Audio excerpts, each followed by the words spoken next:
Hello students, welcome everyone to our character success in 10 days. Hope you all have been watching our all previous videos in character success in 10 days. If not, go ahead. I have given you all the video links in the description box. You can check and get it. Come, let's go into today's topic. Treating everyone with equality. Simply we can say it, treating equality. Equality this word, இந்த வார்த்தை இருக்கு, ஈக்குவாலிட்டின்ற இந்த வார்த்தைக்கு தனி ஒரு பண்பு இருக்கு. எல்லாரையும் ஈக்குவலா ட்ரீட் பண்ணிட முடியாது. அடுத்தவர்களை நாம் எப்படி ட்ரீட் பண்ணணும், ஒரு மனிதனா எப்படி ட்ரீட் பண்ணணும் அப்படின்றது ஒரு தனி கலை, ஒரு தனி சிறப்பு. சரிங்க சார், என்ன சொல்ல வரீங்க? புரியுது. ஈக்குவாலிட்டி அப்படின்னா என்ன? சரி சமம், அவ்வளவுதான். இது புரிஞ்சா போதும். ஏன் இந்த ஈக்குவாலிட்டி அப்படின்ற டாபிக்க இந்த கேரக்டர் சக்சஸ்ல கொண்டு வந்தோம் அப்படின்னா, இந்த ஈக்குவாலிட்டிய பத்தி தெரியாமலேயே மாணவர் சமுதாயம் படிச்சுட்டு மேல வர்றதுனால எதிர்காலத்துல அவர்களால ரியல் லைஃப் சிச்சுவேஷன்ல மனிதர்களை எப்படி ட்ரீட் பண்ணணும் அப்படின்றது தெரியாம நிறைய இடத்துல மிஸ்ஃபயர் ஆயிடுது. இந்த மிஸ்ஃபயர் ஆகிறதுனால தான் நிறைய நாட்டுல தேவையில்லாத ரிலீஜியஸ் இஷ்யூஸ், நல்லா நோட் பண்ணிக்கோங்க, ரிலீஜியஸ் இஷ்யூஸ், கேஸ்ட் இஷ்யூஸ், நிறைய ஹையரார்கியல் இஷ்யூஸ் ஏற்படுது.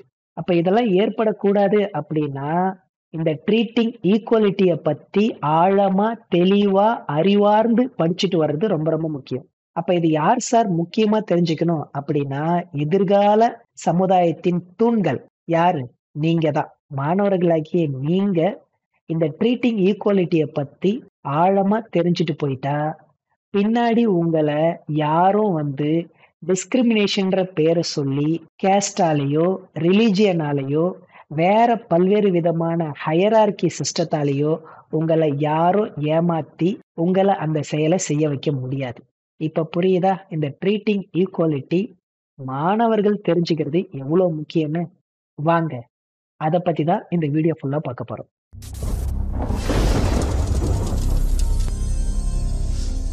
Equality means treating all people the same. That's all, முடிஞ்சு போச்சு, அவ்வளவுதான். ஈக்குவாலிட்டினா எல்லாரையும் ஒரே மாதிரி சமமா நடத்தணும், அவ்வளவுதான். எல்லாரையும் ஒரே மாதிரி சமமா நடத்தணும். இந்த எல்லாரையும் அப்படின்னு சொல்ற இல்லையா, அப்படின்னா யார் யார் சார்?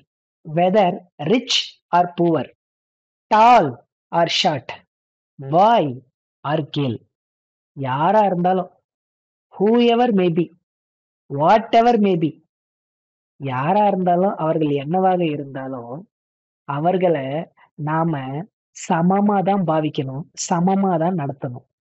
ஒரு பணக்கார விஐபி வராரு, அவருக்கு எந்திரிச்சு நின்று சல்யூட் அடிக்கிறது, அவருக்கு ஒரு பேங்க்ல லைன்ல நிக்காம நீங்க நேரா போங்க சார்னு கதவை திறந்து விடுறது, கோவில்ல ஒரு விஐபி வந்த உடனே கியூல மணிக்கணக்கா நின்றுட்டு இருக்கிற பக்தர்களை அப்படியே நிக்க வச்சுட்டு நேரா மெயின் கேட்டை ஓபன் பண்ணி அவர்களை மட்டும் உள்ள விடுறது, இதெல்லாம் ஏன் நடக்குதுன்னா ட்ரீட்டிங் ஈக்குவாலிட்டிய பத்தி தெரியாமையே ஒரு ஜெனரேஷன் படிச்சுட்டு மேல போயிடுறாங்க அல்லது படிக்காம மேல போயிடுறாங்க. அப்ப இந்த ட்ரீட்டிங் ஈக்குவாலிட்டி தெரிஞ்சா உங்ககிட்ட வர்றவங்க பணக்காரா இருந்தாலும் ஏழையா இருந்தாலும், டால் ஆர் ஷார்ட், அவங்க மிகப்பெரிய உயரமானவர்களா இருந்தாலும் சரி, குள்ளமானவர்களா இருந்தாலும் சரி, பலமானவர்களாக இருந்தாலும் சரி, பலவீனமானவர்களாக இருந்தாலும் சரி, ஆணாக இருந்தாலும் சரி, பெண்ணாக இருந்தாலும் சரி, ரொம்ப ரொம்ப முக்கியம் இது. அவர்கள் ஆணாக இருந்தாலும் சரி, பெண்ணாக இருந்தாலும் சரி, எல்லாருக்கும் ஒரே மாதிரியான சமமான மதிப்பும் மரியாதையும் கொடுத்து நாம நடத்தணும். உயர்ந்தவர்களுக்கு உயர்ந்த சலுகையும் தாழ்ந்தவர்களுக்கு சிறிய அளவிலான சலுகையும் கொடுத்தாலே அங்கேயே டிஸ்கிரிமினேஷன் ஸ்டார்ட் ஆயிடுது, வேறுபாடுகள் ஸ்டார்ட் ஆயிடுது. அது பெரிய பெரிய பிரச்சனைக்கு பின்னாடி வழிவகுக்கும். அப்ப யாரா இருந்தாலும் treating equality is the eminent thing to demolish the discrimination of the society. ஞாபகம் வச்சுங்க. சமுதாயத்தினுடைய வேறுபாடுகளை அடிப்படையில் அழித்து ஒழிக்கணும்னா அனைவரையும் சமமா நடத்தணும், பாவிக்கணும். இதுதான் அடிப்படை பண்பு. மாணவர்கள் தெரிந்து கொள்ள வேண்டிய மிக முக்கிய பண்பு. ஃபார் எக்ஸாம்பிள் கிளாஸ் ரூம்ல நாம படிக்கக்கூடிய கிளாஸ் ரூம்ல பல்வேறு மதங்களை சார்ந்த மாணவர்கள் படிக்கலாம். சில பணக்கார வீட்டு பிள்ளைகள் படிக்கலாம், சில ஏழை வீட்டு பிள்ளைகள் படிக்கலாம். சில ஹையரார்கியல் ஸ்டேட்டஸ் உடைய பெற்றோர்களினுடைய பிள்ளைகள் படிக்கலாம். இப்ப இவர்கள் எந்த விதமான இடங்களிலிருந்து வந்தாலும் அவர்கள் அனைவரும் அந்த வகுப்பறையில் மாணவர்களே, அனைவரும் சமம். இந்த எண்ணத்தை மாணவர்கள் ஃபர்ஸ்ட் புரிஞ்சுக்கணும். பிறப்பால் அனைவரும் சமம், அவ்வளவுதான். இத ஃபர்ஸ்ட் புரிஞ்சுக்கணும். மனிதனாக பிறக்கின்ற அனைவரும் பிறப்பால் சமம்.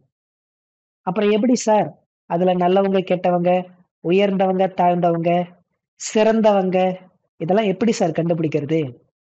அவர்கள் செய்கின்ற செயலை வைத்து மட்டுமே அவர்கள் நல்லவர்களா, கெட்டவர்களா, உயர்ந்தவர்களா, தாழ்ந்தவர்களா, சிறந்தவர்கள் என்பதை நாம் முடிவு செய்ய வேண்டும்.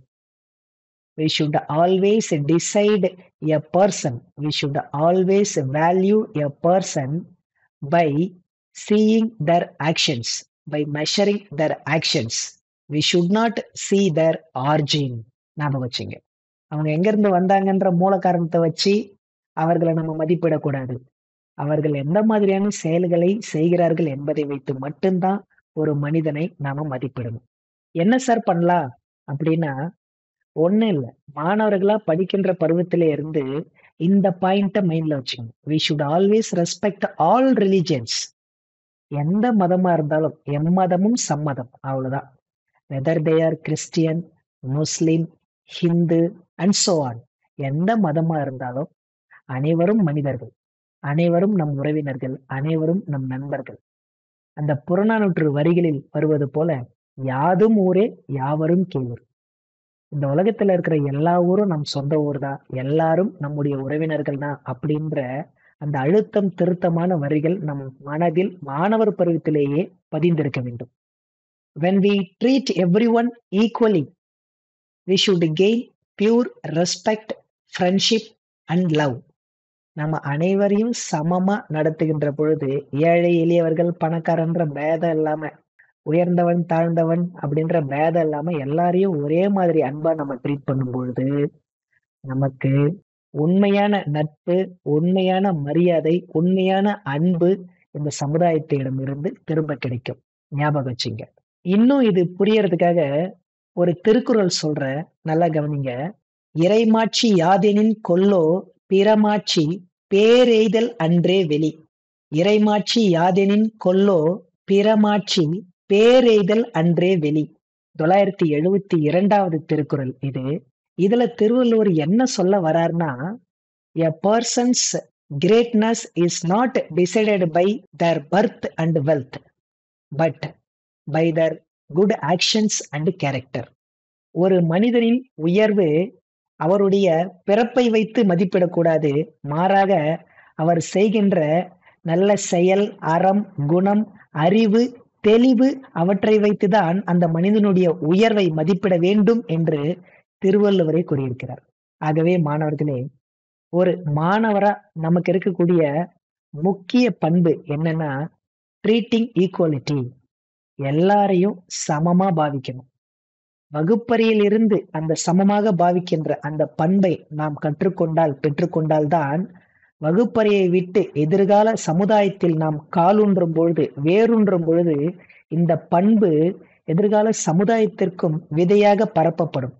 அங்கே இந்த பண்பு வேரூன்றி ஒரு பெரிய விருட்சமாக வளர்ந்து நிற்கும்.